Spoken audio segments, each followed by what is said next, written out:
We're live, Mr. Chairman.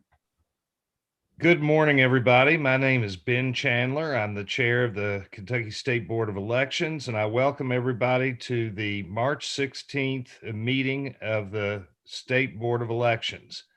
To start it off, we want to make sure, of course, that we've got a quorum, and I see many of the smiling, bright faces of our members with us. I believe we may have everybody, but I'm going to go through and call the roll, and I'll call your name. And if you'd introduce yourself, that would be great. And I'll call you in order that I see you on my screen. First, Dwight Sears. Hi, good morning, Mr. Chairman. Dwight Sears, a member, Pulaski County. Lynn Lane.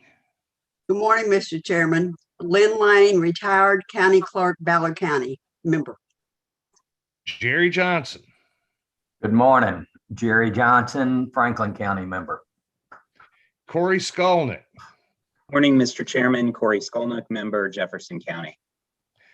James Lewis. Good morning, Mr. Chairman. James Lewis, retired county clerk, Leslie County. Deanna Brangers. Good morning, everyone. Deanna Brangers, member, Jefferson County. And last but not least, Sherry Whitehouse. Good morning, everyone. Sherry Whitehouse, member, Bullitt County. Thank you all. And then our very special member of the board, our Secretary of State, Michael Adams, who gets his own special introduction. I'm so special I don't get a vote. Ex officio only, Michael Adams, Secretary of State. Michael, you don't need a vote to exercise enormous and positive influence on this board, and we thank you. We also have Chris Cockrell, who is here representing the County Clerks Association. Chris, good morning. Morning, everyone. Good to see everybody.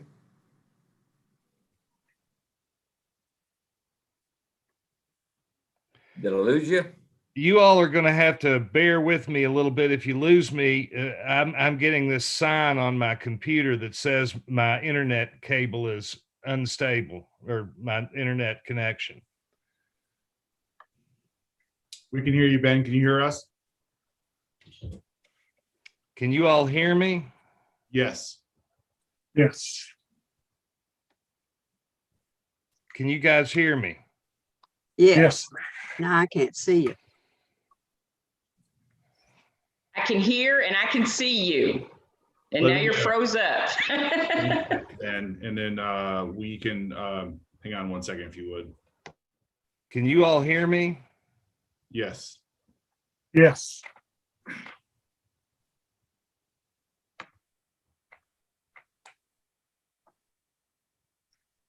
I just sent him a text telling him that we can hear him.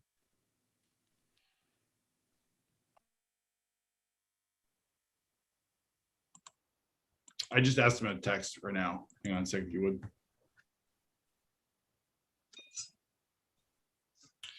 So he just texted me back to move forward. So I'll do a quick follow through. So Clerk Cockrell, if you want to introduce yourself, and then we'll move on to the staff.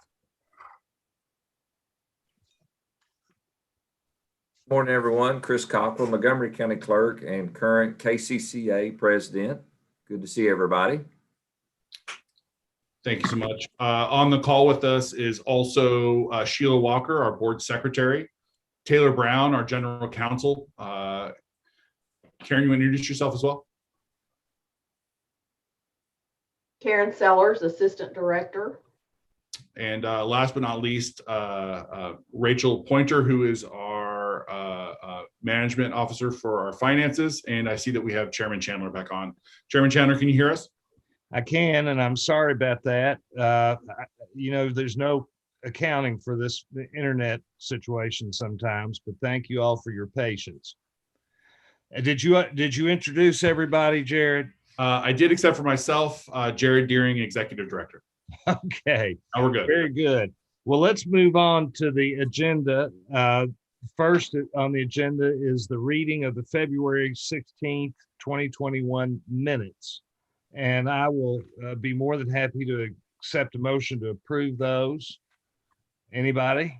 I'll make that motion. Motion by Mr. member Chairman. Lane, second by member Johnson. All in favor, please say aye. Aye. Aye. Very good. Now we have a presentation, I believe, of the Hart Intercivic Verity voting system. And I will leave that, throw that over to you, Jared, to introduce, tell the board what we're going to do now and introduce Thanks, I appreciate it. I'll introduce, looks like there's two people, Bobby Gantley with HARP Enterprises, which is our local vendor here in Kentucky who works with our county clerks in providing them both services and also retail sales of the HART Intercivic voting system. And then also Ray Whittingley, who's with us from HART Intercivic, who is one of our election systems that we certify here in the Kentucky. They are currently one of 3 vendors that is certified to sell equipment in the Commonwealth. But Ray, if you and Bobby want to take over, we'll let you. Go ahead and start. Thanks, Jared, for the introduction. Mr. Chairman, members of the board, Secretary of State Adams, thank you for allowing us to be here today. My name is Bobby Gantley. I'm the president of HARP Enterprises. And today I'm joined with our partner and manufacturer of the Verity voting system, Austin, Texas-based HARP Intercivic. We're going to be going through certification of 2.5. Just a brief introduction before I turn it over to Ray. We're very excited about this certification and what it can deliver to not only the county clerks and the local boards of election, but also to the voters in the Commonwealth of Kentucky. And it's an increase in security and transparency, excuse me. And that's very important today with everything that's going on and forwarding as far as elections go. And one thing at the end of the day that's very important with any legislation, no matter if it's a pre-printed ballot or one that comes from a ballot marking device, this Verity platform delivers a hand-marked, voter verifiable paper audit trail. So at the end of the day, doesn't matter any county, every voter is going to have a physical piece of paper that can always be audited, can go back if there was any type of recount as far as that goes, to count any vote records as far. So we're very excited about that. The fact that it's voter verifiable, and Ray and Pam will go in and explain that. It's very important. No votes are embedded in barcodes. It's basically what you see is what you get. What is on the ballot is exactly what is counted by the scanner. So individual choices that you'll see as far as that goes. So again, thank you all for having us today. Jared, I want to thank you and your staff, Karen and Taylor Brown, for accommodating us, getting us through the meetings and things like that so we can proceed. So with that, I'll turn it over to Ray. And Thank you, Bobby. Yeah, so like Bobby said, my name is Ray Whitlinger. I work for HART Intercivic based here in Austin, Texas. And thank you to the board for having us here today. We were able to come down there last week on Thursday. I have a great meeting with Jared and Taylor and Derek Lightman and the certification panel, and introduce them to Verity 2.5 that we're looking to get certified there in the Commonwealth. This is not new equipment. Like you said, our equipment has been certified there previously in version 2.3. So we're able to come in and show our new software, our new system 2.5, and demonstrate that on our Verity Duo standalone machine, as well as the Verity scanner. And we introduced them to the workstation that we use, and also in 2.5. And in 2.5, we did an upgrade to Windows 10, which is a change from what we had previously had certified in the Commonwealth of Kentucky. So we were able to walk through that with the certification panel and answer any questions they had. And I'm just happy to be here today and answer any questions you all might have about Verity 2.5 or our presentation last week or anything else you might have for me in regards to certifying this. Mr. Chairman, if I could, just for the board's edification and those who are listening, just to make sure that you understand how our voting equipment is certified. So first, HART Intercivic will submit their voting equipment to the EAC, or the United States Election Assistance Commission. for certification at the federal level. They submit their equipment for verification and certification through an independent testing laboratory or a VISTL. They literally break this equipment down to the chipsets. They review code. They review all of the voting components to make sure it's exactly as advertised. Here in Kentucky, I think it's important for both the board and those listening to understand that none of the equipment that we certify has the capacity to connect to the internet. I think it's an important notation to understand that, I know there's some legislation that's been moving forward. So I think it's important to know that up to this point, no equipment that we've certified has the capacity to be able to connect it to the internet, and nor does this current system. Once that goes through federal certification, it then can be submitted to the state for state certification. We review it with a 3-person panel, including the staff, but that 3-person panel consists of 2 clerks. Currently, it is Jason Denny and Sue Carroll. They review it for usability and ensure that it meets the standards of both the local clerks and those operating elections at the ground level. And then it also passes through a 3rd person who is our security advisor, Derek Lightman. And Derek works with COT for us. So he has thoroughly gone through the equipment. We had some questions for Hart. They were able to answer for us effectively. And it looks like this equipment is both usable, it meets the standards for ADA accessibility, security, and usability. And we appreciate them coming to the state and providing this information for us. Does the board have any questions about this equipment? Jared, Yes, sir. point of clarity. The receipt the voter sees is it with enclosed within the machine? No, it is not. It is a individual piece of paper. So the good thing about the Verity voting system, the Duo specifically, is that it's 2 components. And Ray, if you want to jump in, sorry to do this, but it's 2 components. One is a scanning unit where your ballot is scanned in that tabulates your vote, and then the ballot itself drops into a secure locked drop box. You also have a ballot marking device. That ballot marking device is good for 2 things. So one, it will allow for ADA accessible voting. It marks your ballot on an individualized separate ballot on thermal paper. The voter will then review their votes on the screen. They'll press print. That will spit the ballot out, and you can review it in hand before you then take that to the scanner. You insert that in the scanner. As the clerk can also print pre-printed ballots, meaning that you don't have to have every voter voting on a ballot marking device. They can actually just, here's a pen or a pencil, and here's your ballot. You can mark and fill in your bubbles, and then take that and then put that into the scanner. I guess my question, is there a receipt printed for the voter to that they get to keep? No. The voter verified component of this is the printed ballot that they either fill out themselves or the ballot marking device will mark for them. And then before that's tallied, they have the ability to evaluate it, look at it, put it in the scanner, and then they walk away. So there's no receipt that they get to use or show anyone that, hey, here's who I voted for. It is secrecy is still sacrosanct within this system. Ray, did you have any input on that? No, that was a really good rundown to answer that question. I absolutely agree. Thank you.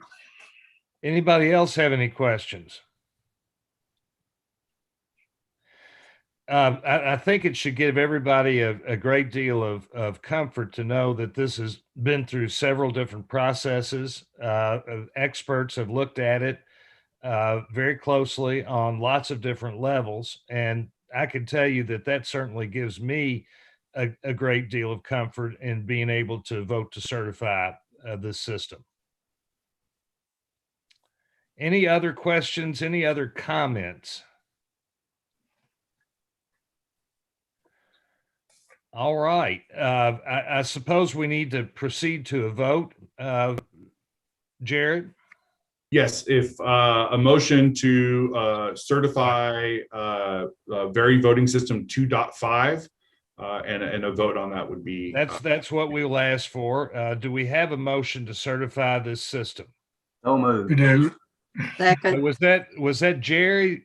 I believe Jerry Johnson made the move. Who'd like to second it? I seconded it. All right, Lynn beat you, James. Lynn Well, Lane. fine. Let James have it. It's As okay. long as we get it done. That's right. All right, a motion by member Johnson, a second by member Lane. All in favor, please say aye. Aye. Aye. Any opposed? Very good, gentlemen. Thank you all for being with us. Thank you for your system and keep doing good work. Thank you all. Thank you all very much. Appreciate that. Here's one.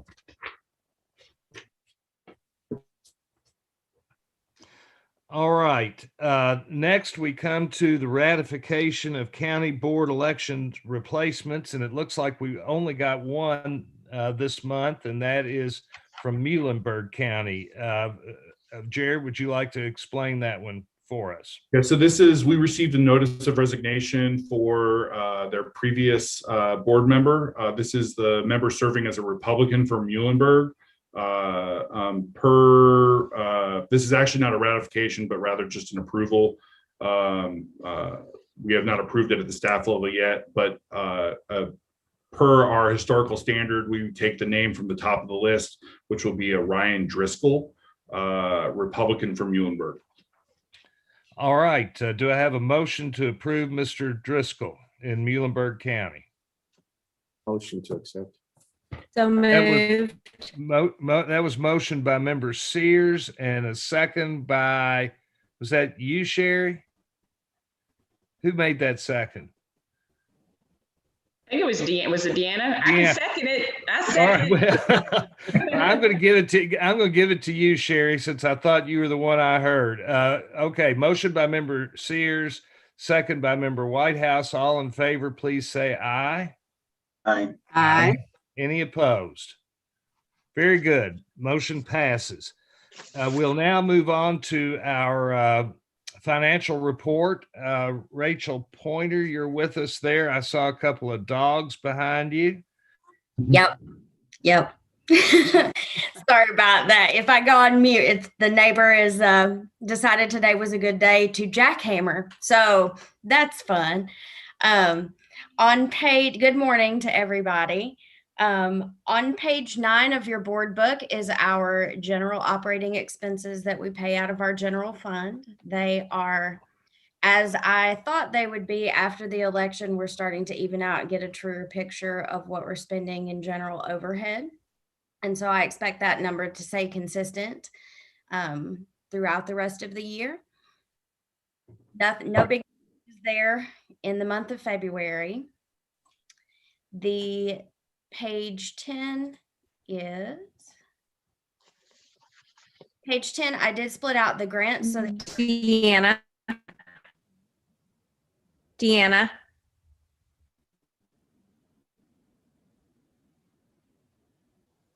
Hello.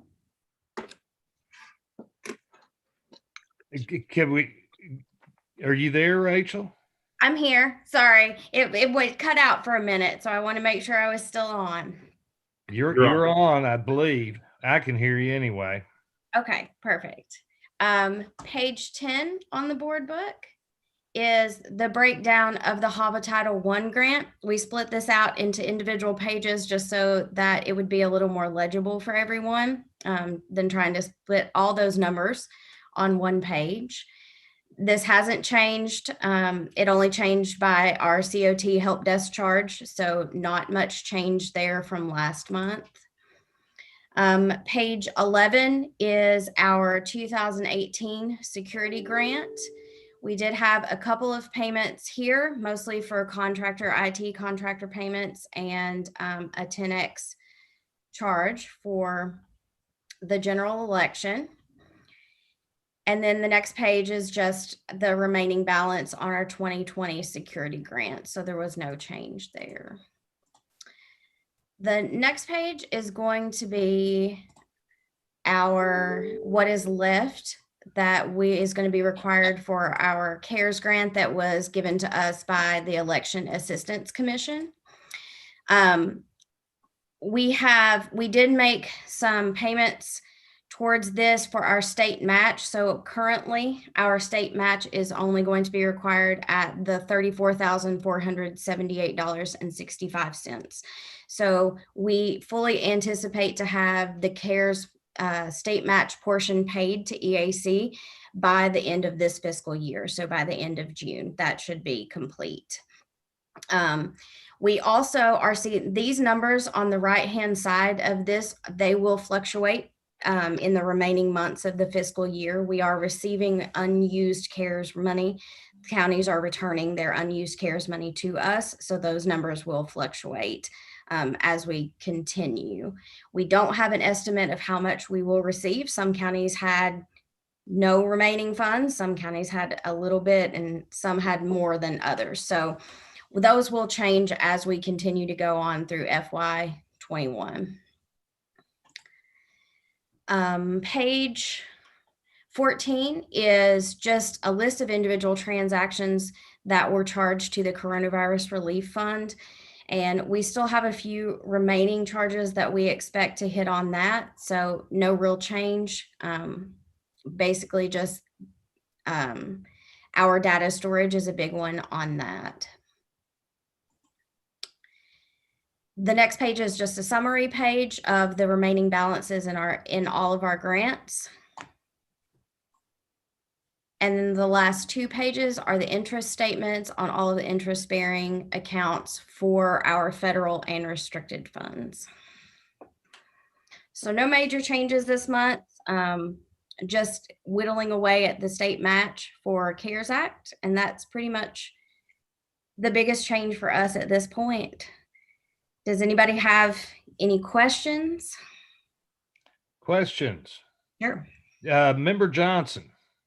Just a quick one on the dollars that are transferred to counties. I'm sure on our end, those are audited in a normal state audit. Do we require any copy of an audit or something from the county showing the expenditure of those dollars, or is that just handled in their local audit? That is handled in their local audit. It is for us booked as a credit against an expense. So as we did send out those funds for additional personnel or marketing, those are different grant numbers. So as they return that money to us, we require to find out for what purpose it was, the original check was intended for, so that we can credit back the correct grant. And then it doesn't book as revenue when we book it back in. It books as them sending us a refund for a payment we have already made to them. Thank you. No problem. All right. Anybody else have any questions? All right. Pretty straightforward. Rachel, thank you very much for your presentation. We appreciate it. We will now move on to the report from our County Clerks Association. It's we have Chris Cockrell, straight from the levee, to talk to us. Very few people would catch that, but I'm more of the Camargo side of town. We grew up in a hard part of the county. Chairman, I appreciate you letting us join in the meeting. We have our training session coming up on Thursday. Other than that, I think the biggest news, and I know Secretary of State's going to jump in on this one, and I don't want to steal thunder, but just House Bill 574 and its movement was very, very encouraging yesterday. So we're excited about that, and I won't, like I said, I won't say anything more than that. But thank you for letting me join the meeting today. Thank you, Chris. Appreciate it very much. And I have plenty to say, all good about it myself, but I'm going to instead call on the Secretary of State now, who I'm almost certain will probably have a few words to say about it. Secretary Adams, hello. The floor is yours. Good morning, everybody. Well, thank you both for deferring to me, but really we should all be talking about it because we all played a role in this. It was a great team effort by the clerks, by the board, Democrats and Republicans, both, with the clerks and with the board, as well as my team, all working together to get this over the finish line. I decided back in November, right after Election Day, I wanted to push to make this stuff permanent. And I gave myself odds of about 30% success. And we're not there yet, but we're pretty close. I'd say the likelihood is this is going to become law by the end of the month. So just a quick status update. When we convened last, we didn't even have a bill yet. We had 3 months of work putting together a draft, but no final draft yet. And we were closing in on the last day to even file a bill in the General Assembly. We've made really significant movement since that time. In the last 4 weeks, we've got a bill together. It was supported by everybody from Rand Paul on the right to Attica Scott on the left. Every single Democratic House member voted in favor of this bill, and almost every single Republican, all but 4. It's pretty rare in any policy area to see that type of unanimity, that type of bipartisanship, let alone a third rail issue like election policy where people tend to be very polarized. So I'm really pleased that we were so thoughtful, that we really were inclusive, getting everybody's opinions, working together, really showed in this product. So this bill went through the House, came to the Senate at the very end of February, was taken up yesterday in the State and Local Government Committee. Was passed on I think it was a 9-1 vote. So real consensus there as well. The bill is in the orders of the day today in the State Senate. So if they pass it today, it'll go back to the House with their changes, which are largely technical. And then ultimately, I think, to the governor. That's pretty remarkable. So great team effort by everybody. Just to quickly recap what's in it. Kentucky, as we all know, has one of the most restrictive election codes in the country in terms of letting people access the ballot. This will change that. This will bring, for the first time on a permanent basis, outside of a pandemic, no excuse early voting to Kentucky. So we'll be where about 48, 49 other states are finally. No excuse to have to vote early. You'll be able to vote early Thursday, Friday, or Saturday before Election Day. So we'll go from 1 day to vote to 4 days to vote.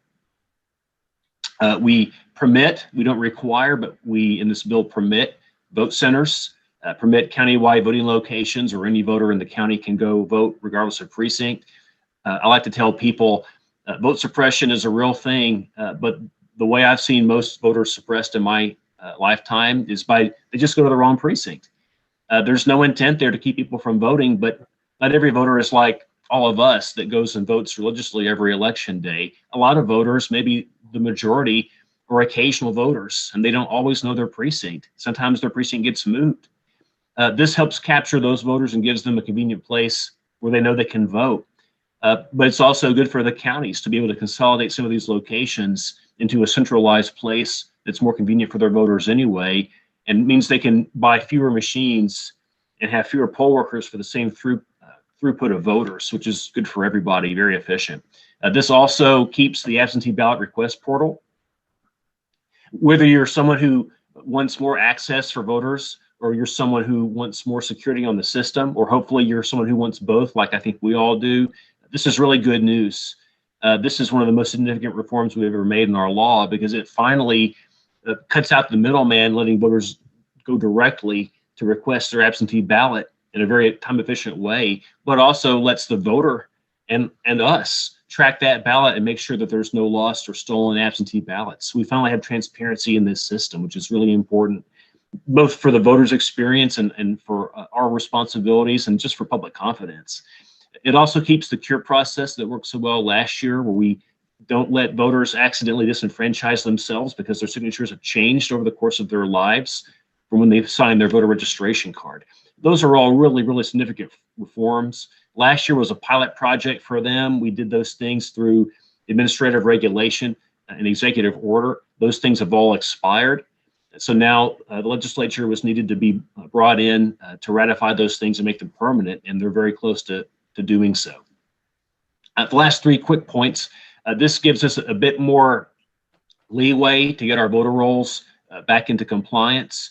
There was a loophole in our law that basically we weren't allowed to take people off of our rolls, even if we were notified they were voting in some other state, unless we waited through 2 federal general election cycles to remove them.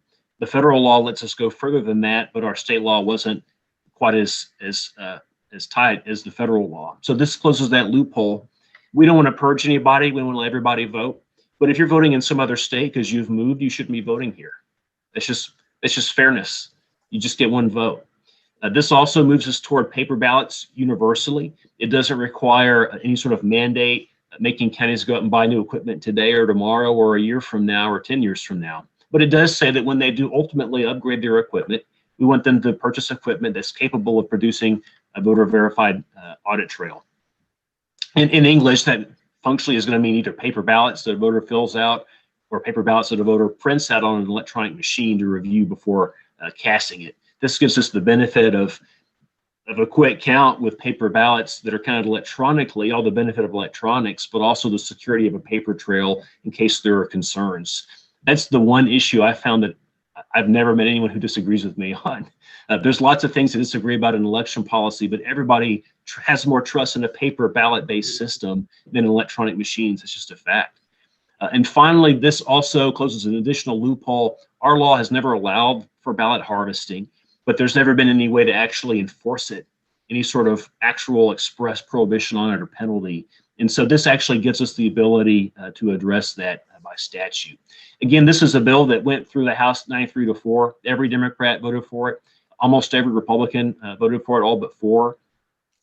I expect that sort of outcome also on the Senate floor. Hopefully, maybe as soon as today, we might get a few votes against it. But I'm really confident this is going to go to the governor's desk by the end of the month. Mr. Secretary, thank you very much. Thank you for all of your work on this. Thank you for the work of particular members of this board on it. Thank you also, without doubt, for the heavy work that the county clerks put in to try to get this passed. And as everybody knows, as the Secretary told us, these are complicated things. And anybody who's dealt with legislation, I think, understands that it's not easy to get even simple bills through the legislature. And it's very, very difficult to get a complicated bill like this, particularly in a circumstance where we have incredible polarization around this issue. And I know that it doesn't go as far as Democrats would like for it to go, a lot of Democrats, and it goes further than a number of Republicans would like for it to go.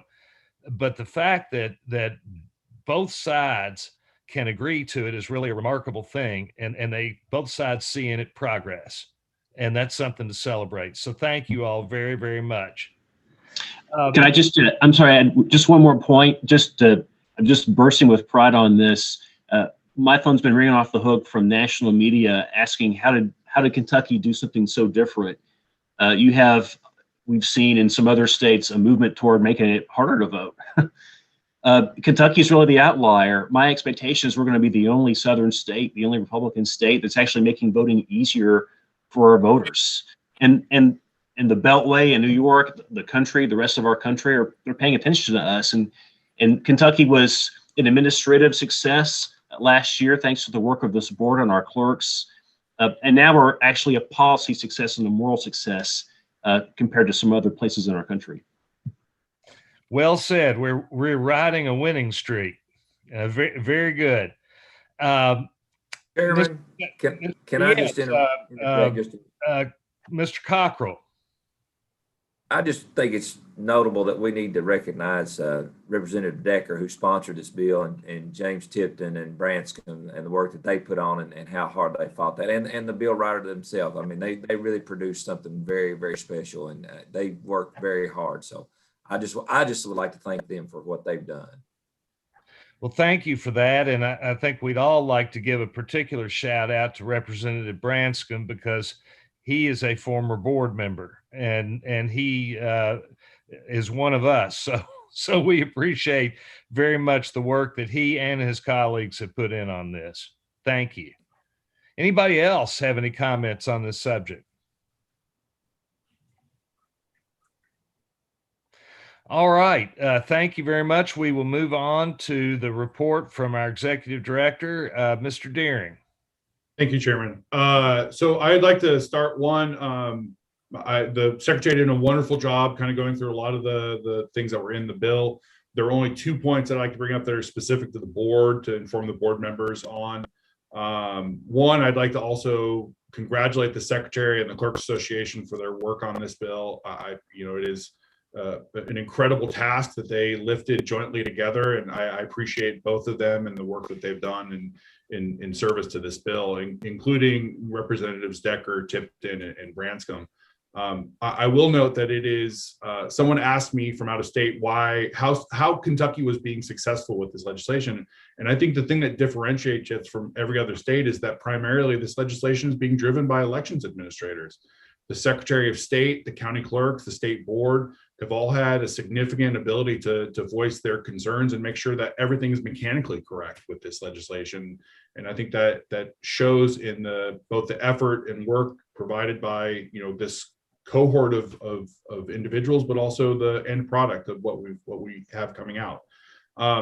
Two things specific to the board I would mention is one, we asked that risk limiting audits be placed into the bill as well. That'll give us the ability to, after the election, provide for a small subset of review of ballots to make sure that there is a certainty of the election results specific to the electronic tally compared to the paper receipts and the paper ballots themselves. That is one of the benefits of us moving to a paper ballot system, is now we can start doing these things like risk limiting audits to help give the electorate and the board some security and confidence in the election results themselves.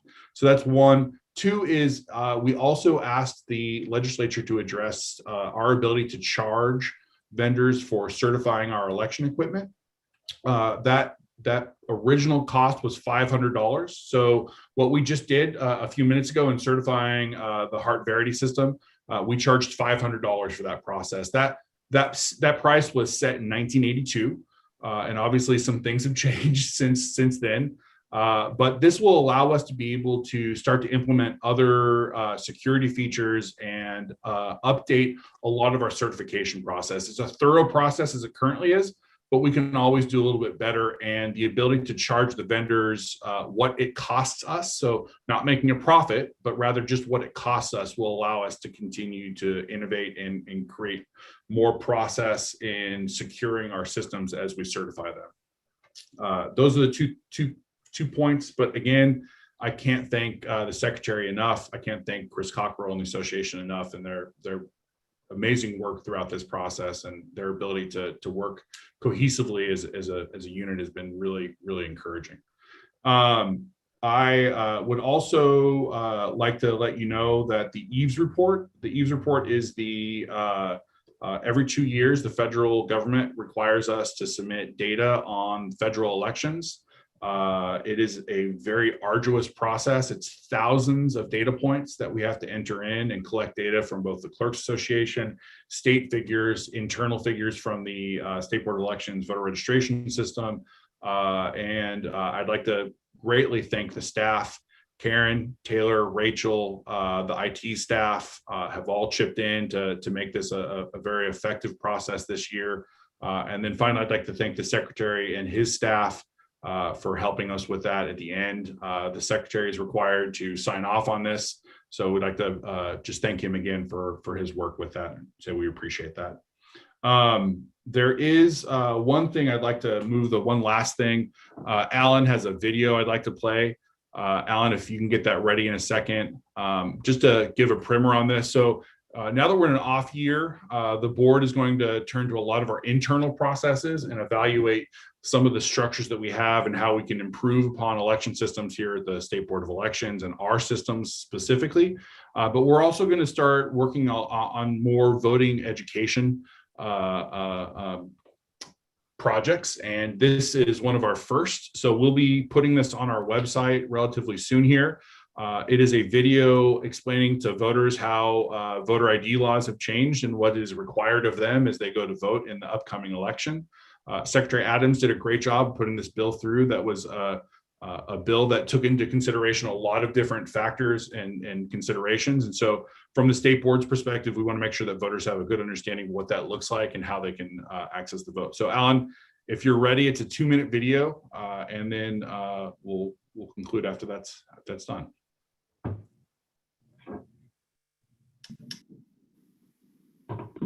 Voting laws have changed in Kentucky. Eligible voters are now required to present photo identification at the polling place. That means you will need to show an ID with your name and photo on it in order to vote. For most Kentuckians, the easiest form of ID to present is a Kentucky driver's license. What are some other examples of a valid photo ID? A military ID, a college ID, a Kentucky government ID. What if you don't have or can't get a photo ID? Kentucky provides a free state-issued ID card for individuals who are at least 18 and do not have a valid driver's license. To get a free state-issued ID, visit your local circuit clerk's office or a KYTC regional driver licensing office. It's best to make an appointment and be sure to bring a birth certificate, social security card, and proof of residency. In addition, you can also sign a document at the polling place that states your reason for being unable to obtain a photo ID. In this situation, you will be permitted to vote by presenting one of the following forms of ID: a social security card, any ID issued by a Kentucky county that's been approved by the State Board of Elections and shows your name, any ID card with your name and photo, any food stamp ID card, electronic benefits transfer card, or supplemental nutrition assistance card that shows your name, a credit card or debit card that shows your name. If you don't have a photo ID, your identity can also be verified by a personal acquaintance with an election official who must sign an affirmation. Your vote and your voice matters. So make sure you have a valid photo ID ready the next time you go to vote. For more information on any voting-related matters, visit the Kentucky State Board of Elections site at elect.ky.gov.